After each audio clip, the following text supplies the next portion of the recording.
love, happiness, good karma, and a great parking space. You can have all you desire in this life and in the afterlife if you just stay tuned. Hola amigos, I am your charming Latino guru, leader of the overly charismatic movement, Deepak Chulo. Today, I study and preach Eastern philosophy, which I developed through years of research in the East. East LA, that is. Just a little joke. But through my levity, a powerful point is made. Do not assume that all Latinos are of the same religion. This would be an error of universal proportions, a bigger boo-boo than giving Roseanne her own talk show. Ay Dios mío, qué horror. Just proving I'm really Mexican. Yes, today there exists a wonderful religious diversity among Los Angeles Latinos. They are practicing Catholics, Buddhists, Baptists, Pentecostals, Jehovah's Witnesses, Mormons, and even a few Trekkies. This morning's Cafe California, hosted by the recently enlightened Cris Franco, will delve into the whys and wherefores of La Comunidad's burgeoning spiritual smorgasbord. Afterwards, I will teach you how with years of study, fasting, sacrifice, Macarena marathons, and lots of veladoras, you too can achieve love, happiness, good karma, and a great parking space. Or you could achieve the same results in just 20 minutes a day by buying my new video, How to Achieve Love, Happiness, Good Karma, and a Great Parking Space in just 20 minutes a day through Churro Aerobics.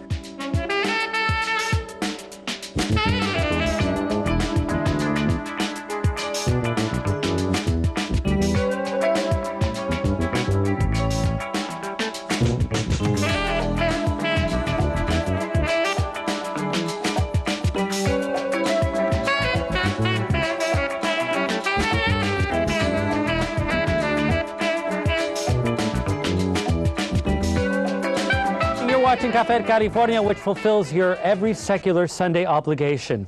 I'm your host, Cris Franco, y soy muy franco. To discuss LA's religious renaissance, we've assembled this fine panel, lettered and literate in all things liturgical. Let's meet them right now, friends. First, we have Professor Robert Cantu. He is a widely published essayist and journalist. He's an award-winning professor of English and Chicano studies at Cal State with a PhD in Hispanic languages and literature. Dr. Cantu is of the mind that religious diversity is connected to the city's cultural diversity. Thank you for being here. Thank you, Chris. Doctor. Next, we have Father Lorenzo Miranda. He was born to a family of 13 children, all of whom went to college. He is a graduate of Stanford University with a degree in engineering. Today, Father Lorenzo is the associate pastor for St. Albert's, the great Catholic church in Compton. Welcome, Cura. And you were telling me that St. Albert the Great was a theologian. Yeah, theologian back in the Middle Ages. Long time ago. Long time Before ago. the show went on. Welcome. Next we have Edwin McManus. It was Irwin last time. Irwin, oh, I'm sorry. Irwin, thank you for being here. You were born in El Salvador, right? And you're presently lead pastor of the Mosaic and president of Global Impact. You're a former talk show host, and you're leading the Innovative Church Conferences, have trained over 3,000 pastors nationwide. Pastor McManus believes that people are looking for hope. Welcome, Father Pastor. What is your title? It's Irwin. It's great. Oh, Irwin, you're not all along. Yeah. So you're not a pastor, or I am a pastor. So it's Pastor Irwin. I want to make sure I got it. Thank you for being here. We have a lot of titles here. I got to get them right, okay? Finally, we have Reverend Krishanti, born in Cuba and christened Maria Cristina Beato Lanz. Isn't that a gorgeous name? She is a Zen Buddhist monk and the Buddhist chaplain at the state prison in Lancaster. She is also a writer and mother of 4 children. Reverend Krishanti believes that religious diversity is a natural result of people being exposed to more religions. What a nice, simple Zen-type answer. Thank you. Thank you for being here, everybody. Let's talk about it. Latinos account for the majority of Catholics in Los Angeles, and nationwide the immigrant influx is revitalizing parishes whose flocks had once dwindled. Now other religions are welcoming Latinos into their houses of worship as they seek to practice in denominations as diverse as Los Angeles itself.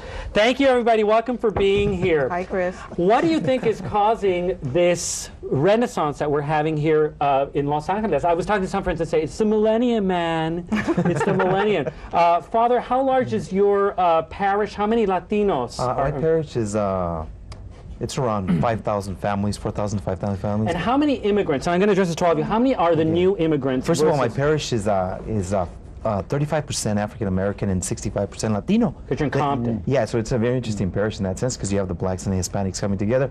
And of the Latinos, I'd say for 50% at least are recent immigrants. Irwin, What is the makeup of your church? Our congregation is pretty blended. It's about 55% Latino, about 25% Asian, 25% Caucasian, African American, Middle Eastern, Indian, that kind of mix. Average age about 28, 29. So it's some pretty young. parishes are 100 to 90% immigrant. And Christine? I think we have 2 Hispanics. And that's it, right? No, yeah, I go to a Vietnamese temple and an American temple out in the desert, but most of them are Asian and American. I've done my research, and I think it's 6%, 5.7% of Buddhists are Latinos. So we're I'm going to sure talk it's a later very about. small, yeah. Small And portion. finally, Professor, we're looking at the renaissance that is happening, which is attributed primarily to the immigrants. Why are immigrants so attracted to getting involved in churches right away upon their arrival?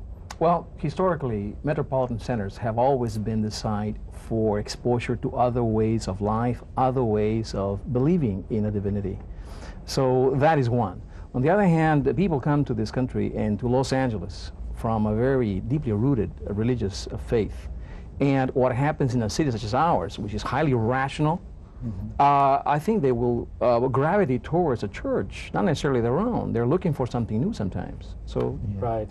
One thing I wanted to say about that is most immigrants that are coming, and we have the biggest wave of immigrants we have right now are Latinos from South America, We noticed, Mexico. big wave.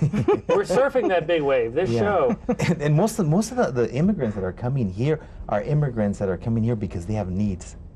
So they're going there, they're experiencing a lot of needs. That's why they came over here.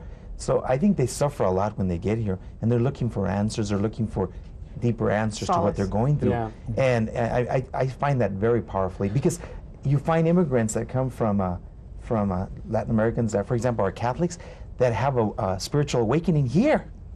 And they never had it when they were in their country, but they have it here because they're in a situation where it's difficult, they're suffering, they feel, they're missing their country. I mean, so they're looking for what you're saying. I think I would say there's 2 things that connect. One is this thing called urbanization. In 1950, there were only 7 cities that had more than 5 million people: New York, London, Paris, the Rhino region of Germany, Tokyo, Yokohama, Shanghai, and Buenos Aires.